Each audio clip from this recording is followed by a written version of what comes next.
Hello dear students, good morning सभी को। Welcome back to our channel dear English. उम्मीद करते हैं सब अच्छे होंगे। और कल के लेक्चर में हमने डिस्कस करा था भाई द नाउन जेंडर, संज्ञा लिंग है। जिस नाउन से किसी व्यक्ति यानी कि मेल और फीमेल यानी कि स्त्री का बोध होता है उसको हम जेंडर कहते हैं। 4 प्रकार के पढ़े थे भाई, masculine gender, famine gender, common gender और न्यूट्रल जेंडर। और 1 बाय 1 हमने सब चीज़ के लिए सारे काइंड्स के बारे में definition with English and English यानी कि दोनों लैंग्वेज में डिस्कस करी थी। उम्मीद करते हैं आपको वही समझ में आया हुआ। और आज हम मूव करते हैं अपने नेक्स्ट क्लास की ओर, क्लास नंबर 8 कारक। Today we are going to discuss case यानी कि कारक। किसी भी सेंटेंस में आपको अगर सब्जेक्ट, वर्ब, ऑब्जेक्ट कैसे आइडेंटिफाई करते हैं, आज हम इस चीज़ के बारे में डिस्कस करेंगे आज ही क्लास में। तो इसलिए आप क्लास नंबर है 8 जिसमें हम पढ़ेगा आज भाई कारक। देखते हैं कारक। ठीक है, कोई भी सेंटेंस है उसका एक स्ट्रक्चर होता है भाई। कोई भी सेंटेंस हो, चाहे सब्जेक्ट, वर्ब और ऑब्जेक्ट। ठीक है, और कोई भी सेंटेंस है उसकी स्ट्रक्चर यही होगी कि उसमें एक subject plus verb plus object और फुल स्टॉप। सब्जेक्ट को बोल हम करता प्लस वर्ब को क्रिया और ऑब्जेक्ट को कर्म। ठीक है, यानी कोई भी सेंटेंस है तो उसकी एक ही स्ट्रक्चर होता है, जिसमें सब्जेक्ट, वर्ब और ऑब्जेक्ट। ठीक है, और अरेंजमेंट भी उसका ऐसे ही होता है जिसमें सब्जेक्ट होगी, फिर वर्ब और फिर ऑब्जेक्ट। जैसे मैंने कोई सेंटेंस लिखा भाई, Mohan goes to school. Mohan school में जाता है। अगर कोई सेंटेंस है मोहन स्कूल में जाता है, अगर उसमें सब्जेक्ट आइडेंटिफाई करना है कि हम उस सेंटेंस में सब्जेक्ट का कैसे पता करें कि सब्जेक्ट इस सेंटेंस में क्या है, तो सब्जेक्ट पता करने के लिए उसकी यानी कुछ वाक्य की क्रिया के साथ में क्वेश्चन करेंगे हु लगाकर। हु मीन्स क्या होता है? हु मीन्स होता है कौन। ठीक है, तो कौन कौन लगाकर उसमें हम क्वेश्चन करेंगे उसकी वर्ब के साथ में। बात आगे वर्ब यानी क्रिया। अब सेंटेंस में जब क्रिया का ही नहीं पता फिर क्वेश्चन किसके साथ करोगे लगाकर? हु। तो इसलिए हम सबसे पहले डिस्कस करेंगे क्रिया के बाद में क्रिया क्या होती है। ठीक है, नहीं कि वर्ब क्या हुआ है।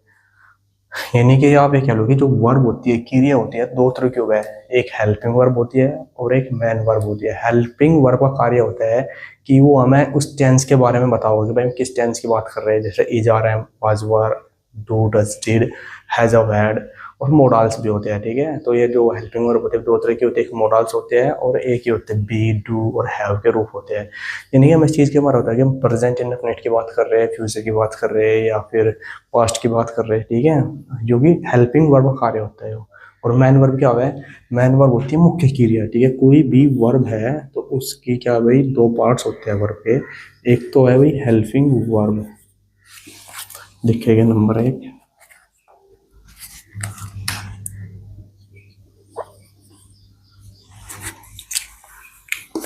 अच्छे से लिखते हैं। एक होती है हेल्पिंग वर्ब जिसको हम हिंदी में लिखते हैं भाई सहायक क्रिया। सहायक क्रिया, इसका काम हुआ भाई सेंटेंस का बताना कि भाई हम प्रेजेंट की बात कर रहे हैं, फ्यूचर की बात कर रहे हैं कि पास्ट की बात कर रहे हैं। हेल्पिंग वर्ब कार्य यही होता है। हेल्पिंग वर्ब 2 तरह के हुए हैं। ठीक है, और इसका ही एक वर्ब होती है मैन वर्ब। मैन वर्ब तो किसी भी सेंटेंस में हेल्पिंग वर्ब और मैन वर्ब दोनों हो सकती है। मैन वर्ब बोलते हैं मुख्य क्रिया, मुख्य क्रिया। ठीक है, और क्रिया के बारे में हम डिटेल से डिस्कस करें जब करेंगे, जब हम वर्ब चैप्टर पढ़ेंगे यानी कि वर्ब पार्ट्स ऑफ स्पीच पढ़ेंगे। ठीक है, फिलहाल हमारा नाउन चल रहा और नाउन के बाद हम केस की बात कर रहे हैं। जब हम प्रोनाउन एडजेक्टिव पढ़ने के बाद में वर्ब चैप्टर पर जाएंगे, जब हम इसके बारे में डिटेल से पढ़ेंगे। बस थोड़ा सा अभी यही समझ जाएंगे भाई जो क्रिया यानी कि वर्ब होती है 2 तरह की, एक हेल्पिंग वर्ब होती है और एक मैन वर्ब होती है। हेल्पिंग वर्ब भी 2 तरह की हुआ है। एक तो मोडाल्स हुआ है भाई, यानी कि will, shall, may, might, should, must, ought to, जैसे मॉडल्स होते हैं। और जो इधर एक बात करें हम भाई ऑक्सिलरी वर्ब, ऑक्सिलरी वर्ब हो गया भाई। तो इसमें हम एक तो डू के रूप, एक पढ़े गए भाई। हाँ, यानी कि बी के रूप, डू के रूप और हैव के रूप। ठीक है, बी में क्या है, बी में is, are, am, was, were. Do में डू, डज, डिड और हैव में हैज और हैड। ठीक है, और मॉडल्स के अंदर तुमने पढ़ लिया भाई, will, shall, may, might, must, should और टू, सब क्या होते हैं, मॉडल्स होते हैं। अब बात करते हैं मुख्य क्रिया की, जो हमारा मेन कार्य है। तो मुख्य क्रिया क्या होती है, यानी कि दुनिया के अंदर कोई भी काम, दुनिया के अंदर कोई भी काम, जैसे खाना, पीना, सोना, रहना, जाना, आना, उठना, तैरना, दांत साफ करना, पढ़ाना, पढ़ना। ठीक है, दुनिया के अंदर अगर कोई काम है तो क्या कहलाएगा, वो मैन वर्ब होता है। ठीक है, मुख्य क्रिया होती है, उसको बोलते हैं मुख्य क्रिया। और इस मुख्य क्रिया के साथ में ही हमें क्वेश्चन करना, हु, कौन लगा के, अगर हमें सब्जेक्ट को आइडेंटिफाई करना। ठीक है ना, अगर हमें किसी भी सेंटेंस और सब्जेक्ट का पता करना, तो सेंटेंस में जो मुख्य क्रिया है, खाना, पीना, आना, जाना, रहना, पढ़ना, पढ़ाना, ठीक है, तो ये मुख्य क्रिया होती है। यानी कि दुनिया के अंदर कोई भी काम, उसके साथ में उस सेंटेंस में क्वेश्चन करेंगे हम, हु लगा के, कौन, कौन जा रहा। जैसे सेंटेंस में मोहन स्कूल में जाता है, तो कौन जाता है, जाने का काम वर्ब है, तो वर्ब के साथ में क्वेश्चन करेंगे हु लगाकर, कौन जाता है, तो मोहन जा रहा। मीरा खाना पकाती है, तो कौन पकाती है, मीरा, तो मीरा सेंटेंस का सब्जेक्ट है। हाँ, विद्यार्थी स्कूल में जा रहे हैं, तो जा रहे हैं वर्ब यानी कि काम हो रहा, तो कौन जा रहा, तो विद्यार्थी, तो सेंटेंस में विद्यार्थी सब्जेक्ट है। तो ये बात कही कि मुख्य क्रिया एक दो है, गो, कम, बात, ठीक है, टीच, रीड, पढ़ना, खाना, पीना, सोना, जाना, रहना, सब क्या है भाई, मैन वर्ब होते हैं। ठीक है, इस मैन वर्ब के साथ में उस वाक्य में, यानी कि मैन वर्ब के साथ में क्वेश्चन करके हु लगाते हैं, तो हमें सब्जेक्ट का नहीं कर्ता का पता लगेगा। डन है यहाँ तक। तो हमने क्या पढ़ा कि वर्ब दो तरह की हुआ है, एक मैन वर्ब होती है और एक helping verb. Helping verb further दो पॉइंट की हुआ है, एक मॉडल्स होती है और एक ऑक्सिलरी वर्ब्स होती है।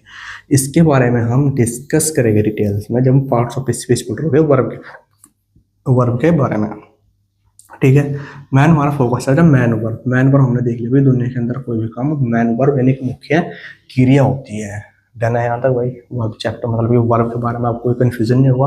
किसी भी सेंटेंस में वर्ब क्या होती है, यानी कि कोई भी काम होगा तो उसको एकदम पहचान लो कि इसमें वर्ब है। जैसे बता दिया एग्जाम्पल, बच्चे कक्षा में शोर मचा रहे हैं, तो काम क्या हो रहा है, शोर मचाने का काम हो रहा है, तो शोर मचाना एक वर्ब है। और शोर मचाने के साथ में ये हम क्वेश्चन करेंगे, कौन, कौन मचा रहा शोर, तो बच्चे मचा रहे हैं, तो सब्जेक्ट या सेंटेंस का बच्चे हैं। ठीक है, और ये चीज़ मैंने थोड़ी सी डिटेल में बताया भी, ताकि जब हम पार्ट्स ऑफ सेंटेंस के भाग पढ़ते हैं सब्जेक्ट और प्रेडिकेट में, तो सब्जेक्ट वहीं बताया था कि किसी भी सेंटेंस और वाक्य में, यानी कोई वाक्य है उसकी वर्ब के साथ में हम हु के साथ क्वेश्चन करेंगे तो हमें सब्जेक्ट का पता लगेगा। ठीक है, अगर यहाँ तक वैसे पूरा करते हैं। ठीक है, तो किसी भी सेंटेंस में अगर आपको सब्जेक्ट आइडेंटिफाई करना, देखिए यहाँ पे सब्जेक्ट, सब्जेक्ट बोलते हैं हम कर्ता। ठीक है, तो अगर किसी भी सेंटेंस में आपको सब्जेक्ट आइडेंटिफाई करना, तो क्या करेंगे, देखिए वाक्य की क्रिया, क्रिया बोले तो वर्ब, और वर्ब भी कौन सी, मैन वर्ब। ठीक है ना, क्रिया के साथ, क्रिया के साथ हु मीन्स कौन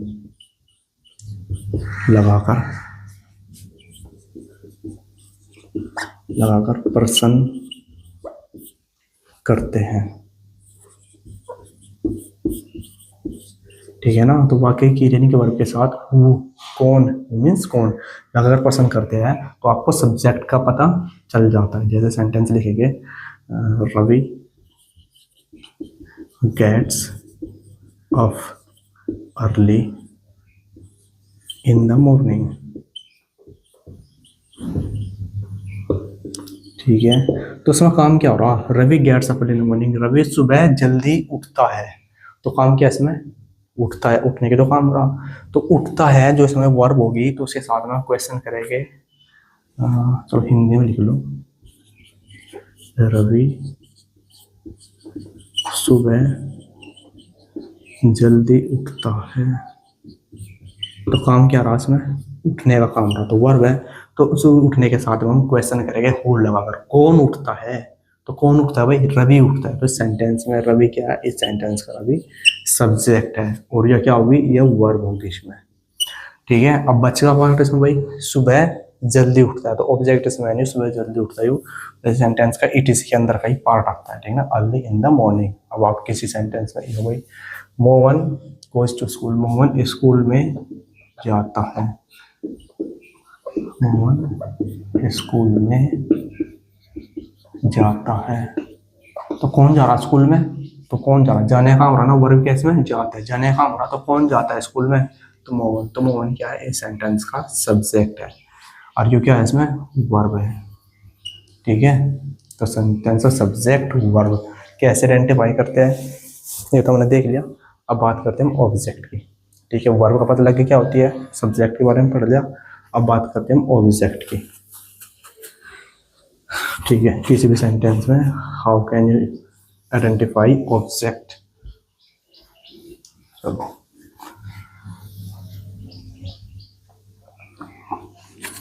लिखेंगे ऑब्जेक्ट, ऑब्जेक्ट यानी कि क्रम। तो किसी भी सेंटेंस में ऑब्जेक्ट यानी कि क्रम आइडेंटिफाई करने के लिए उसकी वर्ब में क्वेश्चन करेंगे क्या, व्हाट मीन क्या लगाकर, या किसको लगाकर पर्सन करते हैं, तो ना ऑब्जेक्ट का पता लगेगा। जैसे लिखेंगे वाक्य की क्रिया के साथ, वाक्य की क्रिया, क्रिया मतलब वर्ब, और कौन सी वर्ब यानी कि मैन वर्ब, दो पार्ट हुए ना। तो वाक्य की क्रिया यानी कि वर्ब के साथ, वर्ब के साथ क्या या किसको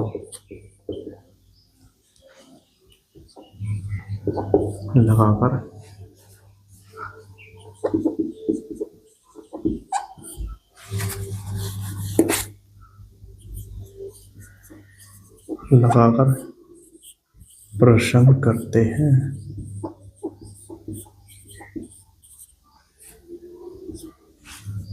के क्रम, वाक्य की वर्ब में क्या और किसको लगाकर प्रश्न करते हैं तो ऑब्जेक्ट का पता लगता है। जैसे सेंटेंस एग्जाम्पल लिखेंगे, राजू बीट्स मोहन। अच्छा वही वर्ब है पीटना, बीट में नहीं पीटता है, राजू बीट्स, जैसे बीट्स।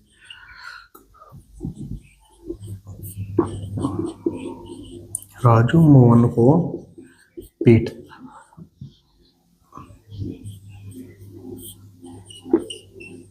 ठीक है ना, राजू मोहन को पीटता, तो कौन पीटता है, तो सब्जेक्ट में वर्ब के साथ क्वेश्चन करेगा, और हु मींस कौन, कौन पीटता है, कौन पीट रहा भाई, राजू पीट रहा, ठीक है, कौन पीट रहा, राजू पीट रहा, तो राजू क्या सेंटेंस का सब्जेक्ट होगा, और पीटता है या एक वर्ब होगी, ठीक है ना। और किसको पीटता है, ये क्या पीटता है भाई, तो रोहन राजू को पीटता है, तो किसको पीट रहा हो, मोहन को, ठीक है। तो मोहन क्या सेंटेंस का ऑब्जेक्ट हो जाएगा, क्या कर रहा हूँ यानी कि किसको, और क्या क्या करता है, तो मोहन को पीटता है, तो वर्ब के साथ में वो मोहन को पीटता है। क्वेश्चन आया क्या करता है, तो मोहन को पीटता है, तो मोहन क्या सेंटेंस में ऑब्जेक्ट है। जैसे लिखेंगे Sovan reads a book, Sovan reads, अच्छा सोवन रीड्स ए बुक, तो है भाई रोहन, रोहन एक पुस्तक पढ़ता है। अच्छे वही से वैसे पहले अगर सेंटेंस आइडेंटिफाई करना हो तो वर्ब के साथ में पढ़ता है, तो कौन पढ़ता है भाई, रोहन, तो इस सेंटेंस का सब्जेक्ट क्या है भाई, रोहन, ठीक है। और पढ़ता है क्या होगी, सेंटेंस की वर्ब होगी, ठीक है। अच्छा क्या पढ़ता है, एक पुस्तक पढ़ता है, तो क्वेश्चन करेंगे क्या पढ़ता है, तो एक पुस्तक पढ़ता है, तो एक पुस्तक पढ़ रहा तो क्या होगा, सेंटेंस का ऑब्जेक्ट हो जाएगा, ठीक है। एक दो एग्जाम्पल हो गया। कुछ सेंटेंस ऐसे भी होते हैं जिसमें मतलब कि दो ऑब्जेक्ट भी होते हैं, जैसे the teacher,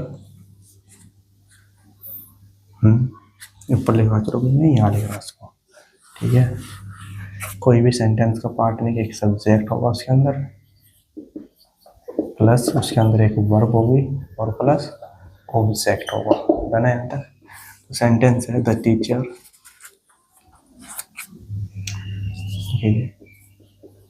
the teacher teaches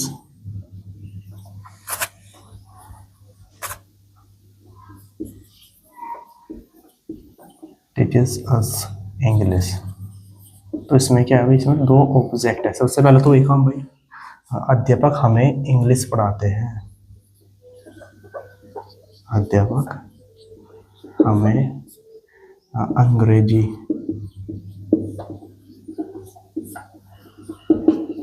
पढ़ाते हैं। अध्यापक हमें अंग्रेजी पढ़ाते हैं। तो सबसे पहले सेंटेंस हुई, क्वेश्चन करेंगे वर्ब के साथ में, पढ़ाने के साथ में वर्ब होगी, यानी कि पढ़ाना वर्ब। तो वर्ब के साथ में क्वेश्चन करें, कौन पढ़ाता है? अध्यापक। तो अध्यापक क्या सेंटेंस का सब्जेक्ट है, ठीक है, क्योंकि इसके साथ में हु के साथ क्वेश्चन करेंगे कौन पढ़ाता है, तो सब्जेक्ट का मतलब आएगा कि अध्यापक पढ़ाते हैं। अच्छा, अब है भाई क्या पढ़ाते हैं, तो क्या पढ़ा रहे हैं? इंग्लिश पढ़ा रहे हैं। तो इंग्लिश क्या है, क्या पढ़ा रहे हैं, तो क्या यानी कि वर्ड के साथ क्वेश्चन करेंगे तो पता लगेगा भाई ये ऑब्जेक्ट, ठीक है ना। क्या पढ़ाते हैं? अंग्रेजी पढ़ाते हैं। अब मैंने कहा था किसको के साथ में पर्सन फॉर, जो किसको पढ़ाते हैं तो हमें पढ़ाते हैं, तो ये भी एक ऑब्जेक्ट है। इसमें दो ऑब्जेक्ट हो गए, एक डायरेक्ट ऑब्जेक्ट होता है और एक इनडायरेक्ट ऑब्जेक्ट होता है। डायरेक्ट ऑब्जेक्ट जो पहले वाला होगा ये इनडायरेक्ट ऑब्जेक्ट है, और जो सेकंड वाला है ये डायरेक्ट ऑब्जेक्ट बोलते हैं इसको, ठीक है। तो सेंटेंस में दो ऑब्जेक्ट भी हो सकते हैं। बस ये चीज़, अगर हमें किसी भी सेंटेंस, किसी भी वाक्य में सब्जेक्ट ढूंढना, तो उसके वर्ब के साथ में हम क्वेश्चन करेंगे हु लगाकर, यानी कि कौन। वर्ब तो पता ही है, दुनिया के अंदर कोई भी काम है तो वो अपने आप में एक वर्ब है, ठीक है। ऑब्जेक्ट अगर ढूंढना तो ऑब्जेक्ट कैसे ढूंढेंगे? किसी भी यानी कि वाक्य की वर्ब के साथ में क्या या किसको लगाकर पर्सन करते हैं,